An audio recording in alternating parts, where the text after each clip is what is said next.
Happy holidays, everybody. It's the Midnight Blue and Gold Launchpad podcast. I am Rocket Ryan Brandt. I am PJ Spiller, aka Pat Gillick. I'm Dan Rocket Man Savage, and next to me is Bag. Hi, everybody. What's up, Bag? Nice to be on, guys. Long time listener, first time participant here. Dan dragged me on here. I'm in our side room at my house. So hello. Thanks for joining, buddy. And coming all the way from the Lone Star State, we have the man, the myth, the legend, Nate, the Texas Rocket. and of course, spinning the dials on the ones and the twos, we have I'm Kyle W. Kyle W. Smith, engineer, producer extraordinaire. Guys, we have a lot to talk about tonight, and we're going to get started by talking a little women's basketball. You know what? It's interesting. They're not blowing anybody out, but they're having a pretty darn good season under new coach Jenny Bogus, 5-2 overall, and a close victory over Division I newcomer Mercyhurst on Friday, December 6th, 70-66. Anybody that saw that, went to the game, what were your impressions? Well, I happened to watch it on TV, but I was really impressed with the rotation that Coach Bogus was using. She was getting all of the young players in there, and for a good amount of time as well. Most impressive to me was Faith Fed Robinson, freshman out of Newark. She came in late. That's New Jersey, not Ohio. New Jersey. Yeah, Newark, New Jersey. And she came in late in the game. She ended up with being the leading scorer with 15 points, 8 rebounds, 2 assists, and 2 steals. And she had 2 or 3 consecutive layups towards the end of the game and ended up scoring the winning basket. To me, it wasn't just her play. It was her confidence. It was her ability to see the floor, and really her confidence was amazing once she got into that critical point of the game and came on strong. It was really impressive to me. You know what's interesting too is they went 12 deep in this game. You had the least amount of minutes played were by Destiny Robinson, the freshman out of Fremont Ross, and she was 2 of 2 from the field for 4 points, including a rebound. But I mean, I guess when you run a lot, you're going to have to get fresh bodies in there. They are, they're such the heart attack Rockets this year. And comparing them to the men, just to see the young players play, like it sucks to say, but for the men, it's like, what am I rooting for? I'm going to root for 3 days in Cleveland, and the rest of the season doesn't seem like it matters much. The women's games are fun. They're deep. Every game's like I said, a heart attack. And I love watching the young girls play, and to see the crowd come behind, a home crowd for Ginny is great. And she's like, see her just kind of get in the flow of things and get used to Savage Arena. It's pretty cool. I thought we should beat Mercyhurst by more than 4. But that big second quarter, and then, like you said, Faith Fed Robinson off the bench in that fourth quarter sparked us to a win. So can't complain. Only 2 losses on the season, and to Maryland and Iowa, that's about expected. Mm-hmm. Absolutely. Up next, up next, we got a trip down to the Cherokee Invitational in Cherokee, North Carolina, taking on Troy on Wednesday at 7 p.m., followed up by the winner of if they win it, they'll play the winner of Arkansas Liberty. That comes up the following night on Thursday. So nice little trip before Christmas break. And what do you guys expect from this? Well, the men just played Troy earlier in the year. So, the athletic program is familiar with the arena.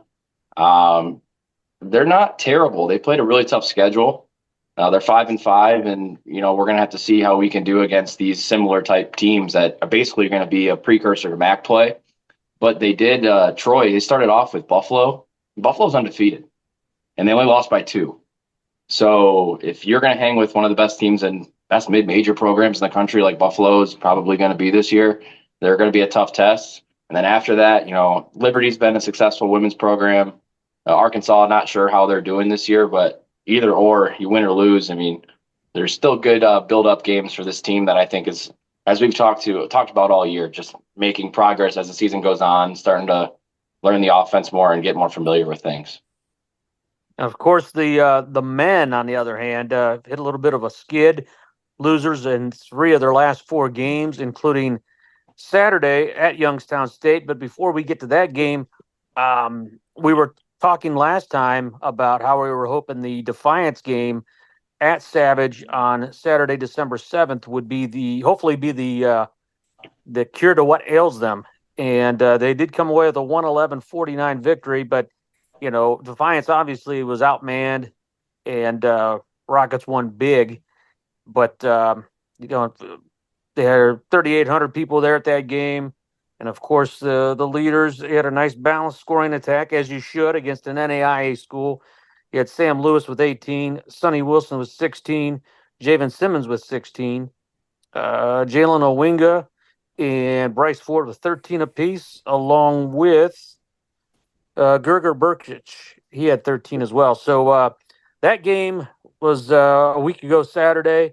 And then, of course, the game at Youngstown State the other day. Boy, it just seemed like it was one of those things that could have been. It was right there for us, and we just couldn't get over the hump. Yeah, I think you summed that up well. I think a lot of the problems with the Rockets in that game, number one, Youngstown State had a couple of 7-footers, so they definitely had a height advantage. One guy, I think, is 7'3", and yeah, he was good. Good player. Yeah, he very solid player. Had a nice dunk at the end of the game to seal it up for them.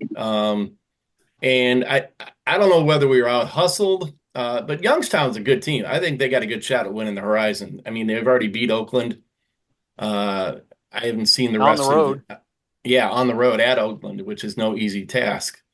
But I think Youngstown State's a very good team. So I think it was nice to see it. We had 5 guys in double figures, led by Sonny Wilson, who had 17 points and 6 boards, and he had 4 assists. So he had a good all-around game. But Seth Hubbard, Isaiah Adams, Javon Simmons all got into the double figures as well. And as I think I said Sonny Wilson and Sam Lewis. So yeah, I mean it was a solid game. I don't know how much you could derive from that game on how the team's going to be going into the MAC. But what did you think, Dan? Well, Burchich came off his career leading game ever. He had 13 points against Defiance. So against Defiance, they're not a big squad. He had a nice couple big dunks in that game. I thought that maybe he would play a little bit more against Youngstown, and he did. But that 7'3" dude was a bear in the middle. He had a bunch of blocks. The most part that hurt, I know losing sucks, but you see EJ Farmer, who was their 9th man a few years ago, go for 20 against us, and he's been lighting it up, shooting the ball for them. It just sucks. 5 straight games in double figures. Yeah. Yeah. This day and age, you don't keep those guys on the back of the bench because they want to go play. And Youngstown was a team that I think made a postseason run last year. They've been getting better, and we're the 213th ranked RPI or net team right now. It's not very good. We're not used to that. So as a Rockets fan, I expect to go and beat up on the Penguins. And this season, I know we're young. It doesn't look great so far. No, and things don't get much easier coming up. We got a couple of tough road games. In fact, Wednesday night at Houston, 8:00 out of the Big 12. And then we had a Christmas break and then a trip to Purdue on the 29th. So back-to-back tough road games that the fans have been clamoring for a long time now. We want to see us play a tougher non-conference schedule, but this year maybe we don't want it. Yeah, Nate, you're gonna try and make your way over to Houston to watch that game? Yeah, the plan right now is I'm going to pick my daughter up from school at 3, and we're going to head that way. So, how far of a trip is it, Nate?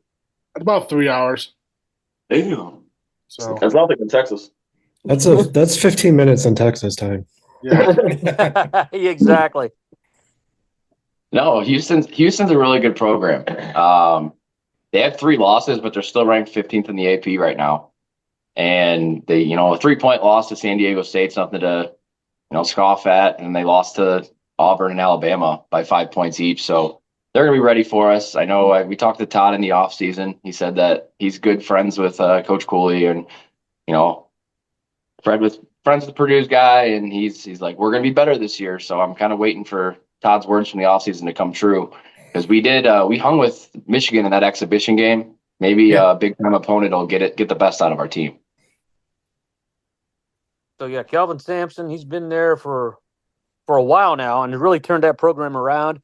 You know, you look back at some of the places he's been before, got in a little bit of trouble here and there, but for the most part, he's a hell of a coach. Absolutely. I will say the one thing with the men's team that I would want to see this year, I know we're used to competing for regular season max championships, but if we can just consistently get better and just get into that tournament and get in hot, that's where we want to be. So I'm not too worried about the beginning of this season. Yeah, I hope you're right. Just make it to Cleveland and maybe some reverse psychology will work and get us to our first NCAA tournament since 1980 when I was in 7th grade. I'm going to bring that up every time. It was interesting because I think Western beat Youngstown State. Yeah. I thought it would have been an interesting gauge if Toledo beat Youngstown with Youngstown beating Oakland. It would have made it a little bit more confusing on the identity of this team, to be honest. Exactly. Probably right. And Toledo opened up with Troy on the men's side, lost by like 8 or 10. Well, Houston just beat that Troy men's team by 20 last week. So judging by that, we should be about 25, 30-point dogs. So keep it in that margin, make it competitive into the second half, and that's kind of all you can ask for. But, man, it'd be a hell of a victory to go down there and get a win in front of Texas Rocket. That's right. Do it for the Texas Rocket. That's all I'm saying. Yeah, and who knows, our school has a history with Purdue, at least in football, beating them. So give them a good game coming back after Houston would be nice too. Absolutely. Why not? Absolutely. So all right. So does that wrap up the basketball segment for today? I think it does. I was just about ready to say that, Pat. We think alike, which is kind of scary. Yeah, I was just going to say it's a little bit frightening, but yeah, we're on the same wavelength. There you go. Let's talk signing day now. Of course, the early signing period happened last week, and Rockets got some great players once again ranked the top of the class. We kind of briefly, talked about it in the last podcast, but yeah, it's pretty good once again signing day for the Rockets, Dan. No, for sure. And every time I check the 247 rankings, our national ranking changes a spot or two, which is it's funny to me. But I think maybe it's just with the transfer kids coming in, they reevaluate every day or whatever. But we're down to 73rd nationally, still by far the number one team in the MAC. I think Miami was second. Talking about the high schoolers we brought in, like you said, it's a great class. I'm going to go through all the names, tell you where they're from, a little bit of information about them. We brought in a kid who's the highest ranked kid in our class from high school, Cameron Flowers. He's a wide receiver from West Bloomfield, Michigan. They give you like a little score. Basically, if you're over like an 88, you're a 4-star. Kid's an 87, so right on that line there. And he's missed it by that much. Right. He's the 15th best kid in the state. And as I go through the list, you'll see a lot of the Michigan kids. We basically, swept the 15th through 40th best kid in that state of Michigan. So that's a props to Candle and Brian Gass. Everybody that's involved in recruiting, we did a hell of a job this year. Maddox Arnold, he's a linebacker out of Cincinnati Elder. He's the 42nd best kid in the state of Ohio. Cadale Williams, he's an athlete. We love those. They can play anywhere. Athletes are good. Yep. From Lumen Christi, it's a high school out of Jackson, Michigan. Yeah, that's a decent football power up there in Jackson. Gotcha. He is 23rd in the state ranked. We brought in Sean Simeon, running back out of Naples, Florida, who is the 91st best running back in the nation. But I didn't give you the Florida, where he ranked in the state of Florida, because there's a lot of talent out of that state. I think he was in the 200 or 300s there.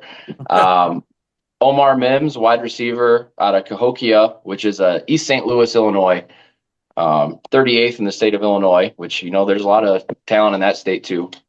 Tyler Hackenbracht, another athlete out of Massillon, Washington. 66th best kid in the state of Ohio.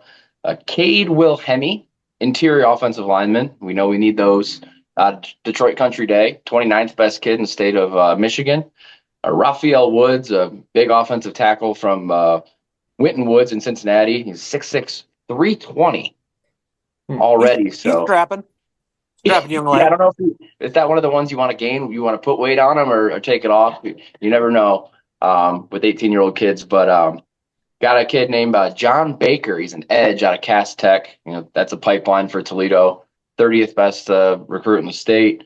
Jordan Farrow, defensive lineman from River Rouge in Michigan. 33rd best kid in Michigan. Noah Sanders, son of Barry, out of Wiley E. Groves High School in Franklin, which I'm surprised I've never heard of that school. It's Birmingham Groves. Oh, okay. Yeah, they're in the gotcha. Catholic League, in the northern section of the Catholic League. Okay, gotcha. He's the 34th best kid in the state of Michigan. Ryder Treadway, he's a wide receiver out of Frisco, Texas, which is not a place we usually recruit too heavily, but that's cool to see that we're going after kids like that. A 6'3" wide receiver, still growing. I mean, sky's the limit for him. Dwayne Kelly, cornerback out of St. Francis in Baltimore. He's the 51st best player in the state of Maryland. Bryant Witherspoon, defensive line, Harper Woods, Michigan, 36th best kid in the state of Michigan. Amir Yazin, a kid who I actually think is going to be really good. He's from Talmadge, Ohio. That's not Talmadge Road in Toledo. Yeah, he's 6'6", 295, so he's already kind of about that playing weight you want. Just got to, turn the softness into a little bit of muscle like I should be doing over here.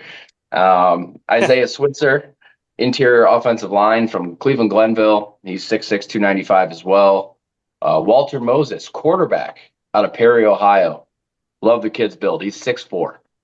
So you bring in that tall quarterback, probably has a real strong arm. That's awesome. Something we haven't seen in a while. Right. Probably got to put some meat on his bones, though. He's 6'4", only $180. So he's got some bulking up to do. He'll be here with Gleason. Gleason, I think, knows how to eat a little bit. A little bit. James Steele, and he was our last kid on our high school page. He's unranked. He's a defensive lineman out of Bear, Delaware. So again, we're kind of hitting some new recruiting grounds. And then after that, we've got 2 transfers in so far. I think after the bowl game and the cutting down of rosters, which we're going to see next year down to 105, we'll see a couple more. But Amari Snowden, he's a Wisconsin transfer. He's a corner. He's still a 4-star, so he's ranked in 89, which is really impressive. And then the last one, and maybe the most real important, quickly on him, they're also going to allow him to play baseball here. Yep, right. Because Wisconsin didn't have a team, and this kid can throw in up to 92 on his fastball. So Wisconsin doesn't have a baseball team? No, apparently they got rid of it back in the early 90s for Title IX purposes. University of Wisconsin? I did not know that. They don't have a baseball team? Wisconsin, Madison, correct. Wow. Oh, okay. Well, they got hockey. That's more than we can say. That's right. And then, like I said, the last kid, Terrence Moore. Guy's played in 36 games for Pittsburgh. He started 10 times. Offensive line, interior offensive line, probably guard or a center here at Toledo when he starts to play. But that's going to be huge, and maybe we'll get some information on the next bowl game, having him come in so early, and that's kind of why our rankings fluctuated in the last few days here with the 2 transfers, but pretty damn good class, guys. Yeah, I'm excited as usual. Hopefully, we can develop them and keep them here. Right, and we're gonna move into the bowl game talk here, the meat and the potatoes of this episode. We haven't lost much in the portal yet, guys. I'm seeing Pitt have regular fluctuation here, and the only guy that I really have seen that I recognize is Stevens, our 4th tight end, 2nd string, 5th tight end. We used so many this year besides Torres. Yeah, he's wide receiver technically. Right, big boy though. Yeah, tall, lanky. Also, Luke Pollock, the kicker. Mm-hmm. He's entered into it once again. I think he saw the writing on the wall with the emergence of Dylan Cunanan. And so, yeah, it'll be he's a nice kid. I wish him well.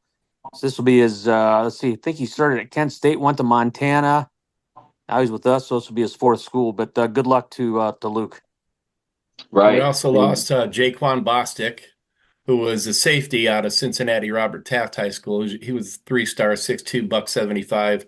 He's entered into the portal as well. He just came in last year, so I don't think he even saw any playing time this past season. Well, you got Max and Hook and Emmanuel McNeil Warren in front of him for the first half of the year this year. It's tough ground to break, you know. Exactly. Absolutely. But it's bowl season, boys. We're going to Detroit. Woo! Hey, you know what? From the reward to the players, you always want to see them go to a warm weather site. Like last year was Arizona, which was awesome. Boca Raton before that. But from a fan standpoint, right around Christmas, nothing can be better and easier for travel than to play up at Ford Field. And they're taking on a Power Four team once again, and the Pitt Panthers. So a team that kind of finished the season stumbling like we did, finished 7-5. And yeah, it should be fun. Dan, 1,000%. what's your take on Pittsburgh? I know you've looked into them a little bit, and they lost 5 straight coming into the bowl game. And I think we talked a little bit about it before the podcast. Is that due to their lack of quarterback play? That's part of it. You know, Eli Holstein, their starting quarterback for the first 8 games, but to be honest, he's been banged up kind of the whole year. He's had 4 or 5 injuries, which finally led to the end of the year of him sitting out. You know, that's a big part of it. Their offense is really fun to watch. Defensively, they have an All-American at linebacker. They've got 2 amazing linebackers. They're pretty sound across the board. You know, they almost beat Clemson. They killed Syracuse. Yeah. Well, they had 3 pick sixes in the first half. That'll do it. That game was a little weird offensively. Like I think Syracuse kind of outgained them, and they beat them like 41-13 or something. Yep. So that's a little bit outlier. It's kind of like the Central Michigan Toledo game for us. How we just turnovered them to death and led to a slant on the scoreboard where otherwise the game was relatively in the margins. But they've got real players over there, and Yeah. If it wasn't for motivation coming into this game, I would say there's no way we're going to stay within 2 touchdowns of these guys. But what the hell are they playing for? You know, they lost 5 straight games. We've lost a few, but home crowd for Toledo, their fans are like, why the hell would I travel to 5 hours for this crappy opponent and crappy city? And, their message boards are lighting this game up. They wanted to play and, against Nebraska or something in some other bowl game, and they drew us. So we got to bring back 2003's energy when we took down the number 9 Pitt Panthers and Larry Fitzgerald. Took down goalposts too. Yep. Yeah, we take the goalposts down in Detroit. Is that throw them in the Detroit River? Yeah. Push them over to Canada. Yeah, that's fine. Kind of a long trip. Maybe take it across 75 and just throw it over on the other side. Well, that's dangerous. Right on. So they did play a MAC team this year. They beat Kent State 55-24 in the season opener. Oh, that MAC team though. Who did it? Fair. Should they even have a team anymore? Yeah, cool uniforms. Good at that. Yeah, all right. They beat their rival West Virginia. One thing I will take from that rivalry is eat shit, Pitt. I like that mantra that West Virginia says to them. They beat Youngstown State, beat the crap out of Youngstown State, but FCS game, basically 2 FCS games playing Youngstown and Kent. And then their losing streak started with a 48-25 loss to SMU, close loss to Virginia, close loss to Clemson. And Louisville beat them up pretty good, 37-9. And then they closed out the year, 34-23 loss to Boston College. But they've got a really good running back.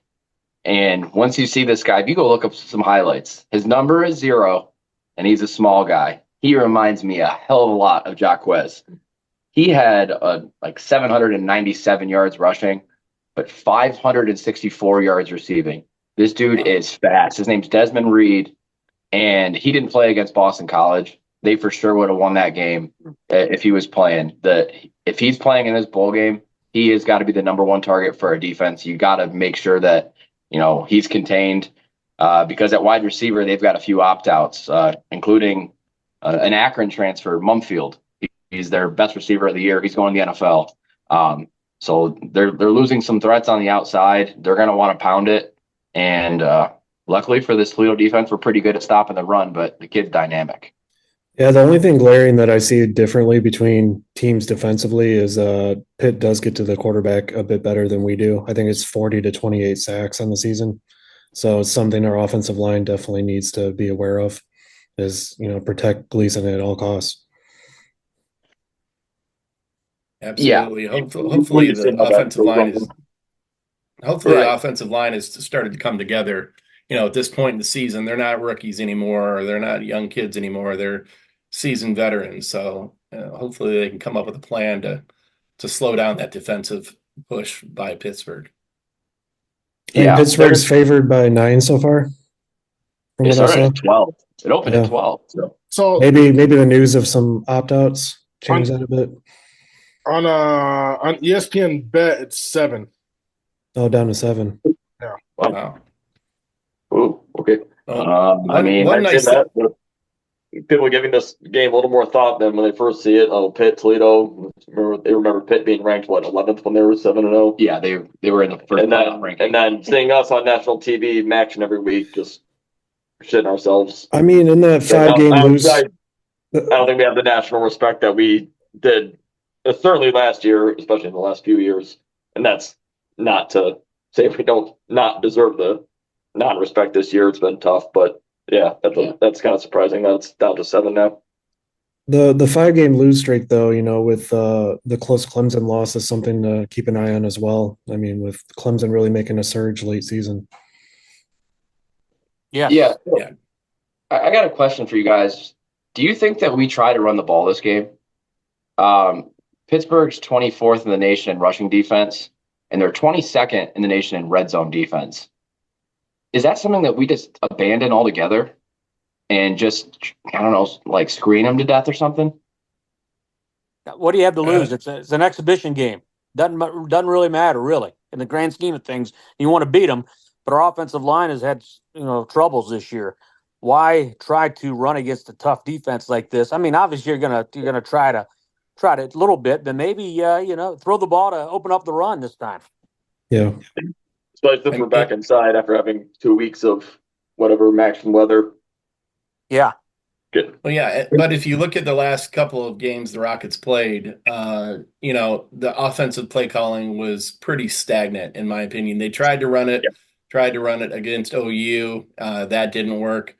And really, we didn't pivot from our initial game calling or play calling on the offense. They didn't do any screens that we could note that were noticeable. The lack of the tight end use was pretty obvious. So hopefully they can get down to the drawing board and make those changes. Well, Torres was used quite a bit against Akron. He had 86 yards against Akron, yeah. One thing to watching the film is like Boston College and Clemson carved him up over the middle. Like the deep, like the Jawan Newton typical route is what would beat the Pittsburgh defense. And then Boston College I think their whole team's tight ends anyways, but that's how they attacked Pittsburgh defense. And Cade Klubnik, the winning touchdown for Clemson, was a 51-yard rush from the quarterback. And we know that Tucker Gleason has that in his game. So the middle of the field, to me, even though their linebackers are incredible, I think they get stuck in coverage a lot. That's why they make so many tackles and they'll blitz and stuff from the linebacker position. But we got that meaty middle of that defense is how we have to attack. A couple more stats here. Pittsburgh's 109th in the nation in penalty yards. We're 62nd. So I think there's some self-inflicted wounds that maybe if Pittsburgh's on their heels a little bit, they might, we poke the bear, maybe. Yeah. They start getting frustrated after the season they've had, having to come up to Detroit and play essentially a home game for us. We could piss them off one way or another and rack up some penalty yards. Yeah. And then, Rocket Ryan, you were talking about the offensive line struggles, so to say. Mm-hmm. We're 46th in the nation in sacks allowed, like least. Pittsburgh's 120th. Wow. So if Darius Alexander and them boys come to play on the defensive line, I think it's part of the backup quarterback having issues with feeling pressure. But I think there's an avenue where we could hit him in the backfield and force a lot of third and longs. So, it's going to be a fun game. I'm glad we did draw a Power 4 opponent, and give us the first chance in history to beat 2 teams from Pittsburgh in 1 year and beat 2 Power 4 teams in 1 year. Maybe that's not the first time in history, but it's been the a first while. time was And starting the year 2015. ending the year with a Pittsburgh team. Oh, Jesus. Yeah, that's a We're, lot of we're, history we're, here. we're bookending the season with Pittsburgh here. That's a good point. That's a good point, Bag. Yeah, back in 2015, we beat Power 5 teams back then, back-to-back weeks, Arkansas and Yeah. Iowa State. So, but yeah, that was fun. Let's hope we do it again. It'd be nice to have a nice crowd turn out in Ford Field and maybe make a little noise and cause the offensive line from Pittsburgh to do some jumping and build on that penalty record they have. Got some Yeah, good well- news. Go ahead. Sorry. I was going to say $12 tickets in the end zone. So it doesn't have to be an expensive trip. Not at all. No, I think As if long as you our remember record from Ford Field. the last bowl game that we had up there, those $12 seats include the first row lazy boy seats, don't they, Kyle? I kind of snuck up there the 1 year. It was you're nice such a- watching the second half from those seats, though. It You're was such a sweet. little- I tried doing it at another game that kicked me out, but You're such a little fella. They didn't even see you sneak in. That's what it was. I Very find that stealthy. hard to believe that So- they didn't so see me dangerous. sneak in. Hey, got some good news. Found out via Facebook from the mother of one Bryson Hammer that he was put on scholarship this week. So Nice. Oh, yeah. Congratulations. very cool to see. Congrats, Bryson. Averaged 14.6 yards per punt return this year. He had a long of 43. In fact, he had a couple that were over 40. I think he had a 41 and a 43-yard return. So, yeah, it couldn't happen to a nicer kid from what I understand. He started out the season, ranked in the top 5 in punt returns in the first few games. So I think once teams found out about him, they started kicking away from him or, getting some more air into the punts. Right.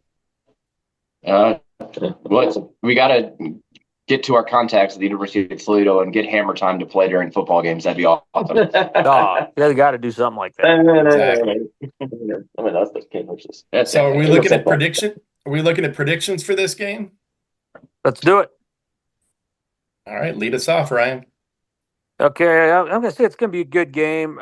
Pitt, as they seem to do every time they play in Detroit, they pull a close one off against a MAC opponent. 31-28 your final. Pitt, I've not picked against the Rockets much this year, but that's just a feeling I got. All right, I'll go next. Bag can follow me here. Pat, Ryan, Kyle. It's going to make the score graphic tough to read, but I'm switching the colors. 31-28, Toledo wins this game. I've gotten my last 4 predictions right. Sorry if I reverse jinxed or jinxed us against Ohio and Akron. We're going to win this game. I think Pitt might scare us to start, and then once that crowd gets involved, this is Toledo's game to win. It's a great way to send off our awesome seniors. A class that had some All-Americans, a G5 class, honorable mention type players, and hopefully a few draft picks. Rockets win. Eat shit, Pitt. I hope you're right, buddy. Okay. I love the draw. I absolutely love the draw. I love that we get to see us play again close.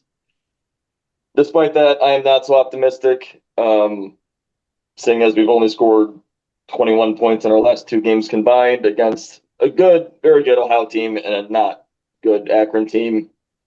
I'm going to go 24-17 Pitt. Getting 3 touchdowns in seems tough to me. I need to see more from the offense.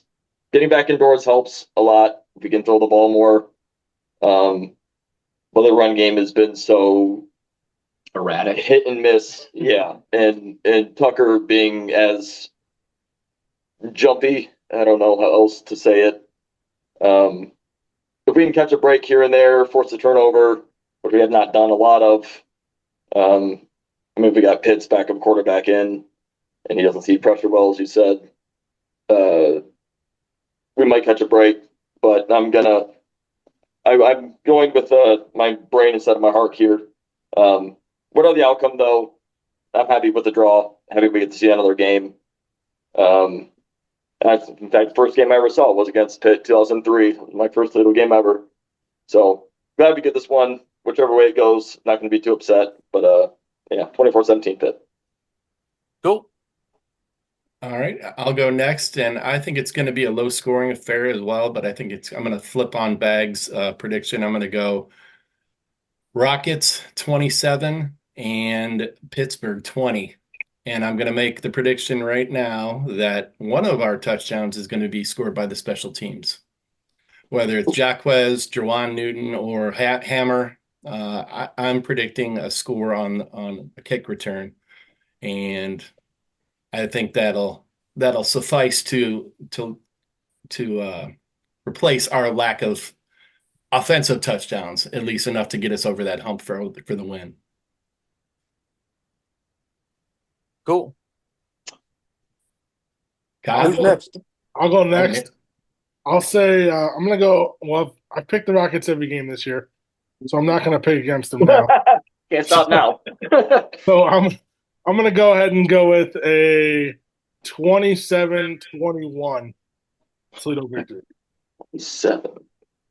Are we missing a field goal? Is Cunanan broken? Is he going to miss a PAT from the? No. We're getting 2 field goals. Okay, cool. They have good red zone defense. Good red zone defense will kick 2 field goals. Okay. Hey, so I want to say PJ Spiller knows ball, so get your parlays going for that special teams touchdown. But I'm going with my heart on this. You know, we mentioned the seniors. You know, we have great seniors. We have great leaders. Let's go off with a victory. You know, send them off right. I'm going to say 24-21 Toledo. Has a nice ring to it. That sounds right. Okay, guys, I'm going to add something here. Do we have a uniform combination that we want to see? This is the most important part of the game. Well, who's the home team? Does that even matter as far as dark and light? So we're Toledo, the home team. We're on the side that the camera shoots at. So just like the last 2 MAC championship games, we're on that side. Okay. So we are the home team, but against Ohio, we still sat on that side and wore white. So for what it's worth. Okay. I wouldn't mind. I want the yellow helmets. So Pitt has yellow helmets. Yeah. Give me the Rocket on a yellow helmet. Just the Rocket. We already got the jerseys that say Toledo. Yeah, Pitt's away is yellow, isn't it? And they do everything. They've had white helmets. They've had blue helmets. Yeah. I say we got nothing to lose. Let's go all gold. I think we haven't done the gold helmet with the all gold yet. We did blue, gold. I like the all gold. Give me the all gold or give me the all gray. And we got the same colors as Pitt. Let's go all gray and look different from them. Whatever combination they come up with, there'll be no confusing who's who. Although their blue is a kind of a different, more of a. It is lighter blue. It's like a powder blue. Yeah, or more like a royal blue, maybe. Yeah, I like it better than their old blue and gold. Yeah, they used Whitmer's old logo, or Whitmer used their old Panther on the helmet, but they were like, old gold. They were basically St. John's. Yeah, they were St. John's with the. Yeah, they did that. That was one of Steve Peterson, the athletic director, that came in and fired Wannstedt, and he was the one that fired Solich first at Nebraska. Then he came in and fired Wannstedt and got him mired in mediocrity and wanted them to be called Pittsburgh instead of Pitt, and just ruined the whole program. So that was Steve Peterson who got the Panthers on the helmet and changed it to Vegas gold and blue. One more time with the name, Ryan.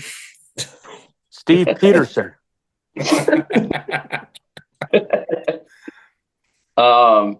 Okay. I'd like to see the all black uniforms with the gold helmet. Oh, I kind of like that. Yeah, just for shits and giggles. Shits and giggles. Also, a reminder to any fans: it's not too late. There's only been 2 bowl games. Get in the bowl mania. We got like 15 or 20 people in there. If you go 46-0 and you lose to someone that's 47-1 or something like that, sorry, I got all the games right, guys. But you got time to get in, jump in our bowl mania. It's fun. You got to have rooting interest in all these bowl games. And on the 26th, Bowling Green plays that night.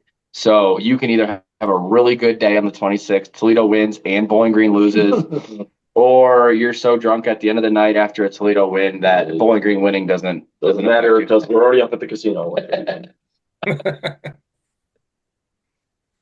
One more Sounds thing like a also. winner. Look out for an interview later this week with one of the writers and a podcast from Panther Layer. Go look at their Spotify. They've had some great podcasts recently. They just did one of their top 5 players of the season. Something that we'll be doing similar stuff as the weeks go by here. January is kind of slow. We got basketball to talk about, but we'll also have a season ending recap coming. And but look out for that Rocket Refuel with one of the Pitt dudes that knows his stuff.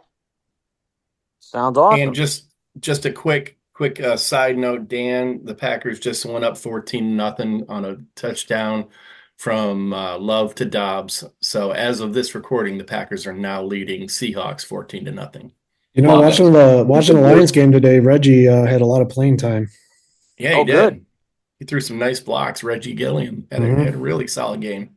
And Andrew Terwilliger, director of operations for UT football, was at the game and put some nice pictures of him and Reggie on Instagram. So nice to see him. They got to chat before the game. Yeah, Nice. Shout out Coach Twiggs. Pittsburgh had my old kind of ex-video coordinator, I believe is Pittsburgh's video coordinator right now, Carlo Zovko. So we'll probably go say hi to him during the game. But one thing he said, going back to uniforms, is when Pittsburgh wears a yellow helmet, a white top, and blue pants, they call it the Homer Simpson uniform. And I think that's an awesome nickname. That'd be great if they wore those for the game. That would be. All right, guys. All right, well, gentlemen. I think I might. What do you say, Pat, when we're about ready to wrap up? Let's put a bow on this bitch.